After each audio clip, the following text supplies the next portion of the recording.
Are we ready? No pressure, Kev. No pressure. Here we go. It's the bit Simon's been really worried about. He's been badgering me for days. What have you got in this speech? Well, I've got a story ready for after this finished.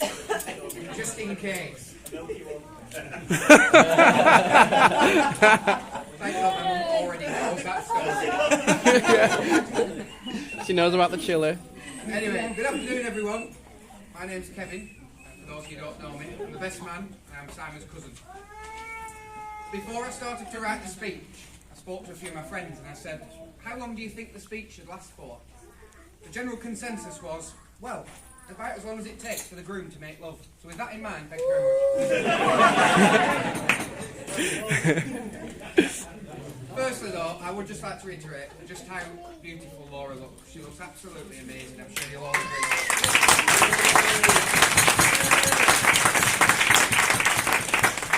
And to Simon, well, he did what he could. I'd also like to give my thanks to the bridesmaids, Melissa, Michelle, Angela and Natasha. They look amazing and I want to thank them for the support that they've given Laura and Simon. I'd like to thank the parents, Susan, Paul, Alan and Margaret, for the support that they have given. And for these cufflinks that I'm wearing. Most of the boys at the back, the ushers, for the very difficult task of showing people to the seats in the church, so thanks lads. To the page boys, both of them, Harry and Tom. I also would like to thank you all for being here today, and as we've previously done, just to take a minute just to remember those who were unable to be with us here today.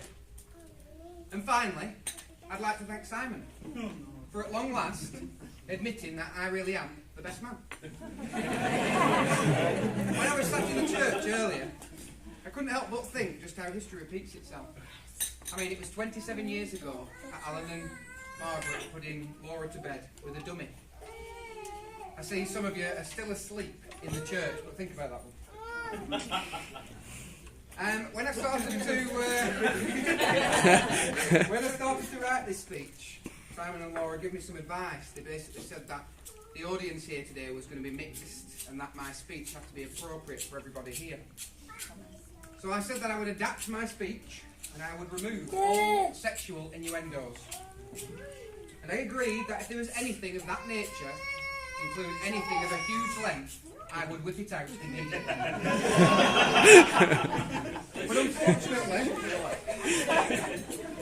But unfortunately, with those restrictions posed upon me, I didn't feel I could commit to writing a speech.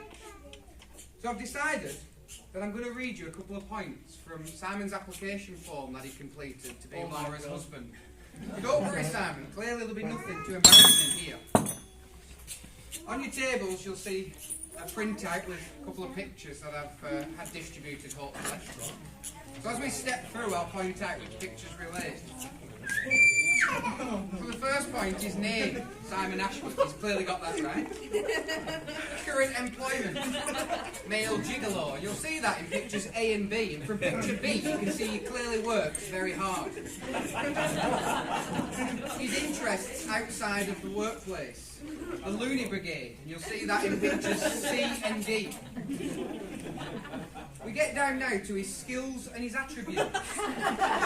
He's now said here that he's highly skilled in the kitchen, which is picture E. I'm not really sure that constitutes as a skill in the kitchen side.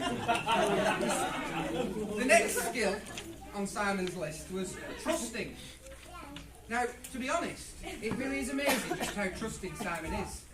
I mean, when he was younger, a couple of years ago, he visited his Auntie June's son, John, in Cornwall. And on his return, was eager to tell me that he'd travelled in a flying car. So I asked him with an open mind, Simon, did you actually see the car fly?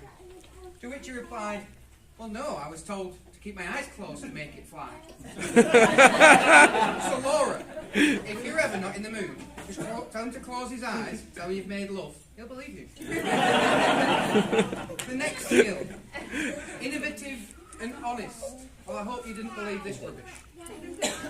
Simon and I were once playing in his parents' bedroom. Simon had a fantastic idea to climb on top of the wardrobe and to dive onto the bed. Without a second to spare, he put his plan into action. The next minute, a full tin of paint positioned at the back of the wardrobe fell and emptied all over the carpet. We quickly evacuated the room. Although we told Susan that nothing had happened, she went to investigate herself. On her return, she asked who'd done it, to which Simon responded, "Well, it wasn't me. Thanks, Sam." Fantastic knowledge of a lady's anatomy. Laura, would you like to respond to this? I will. Simon once asked me what the things were at the end of a woman's breast. I told him they were pimples. But don't worry, I've re-educated him just before we went into the church. Criminal convictions? None. Really, Simon? Remember Blockbuster? Do you want to know any more, then speak to me after the show. I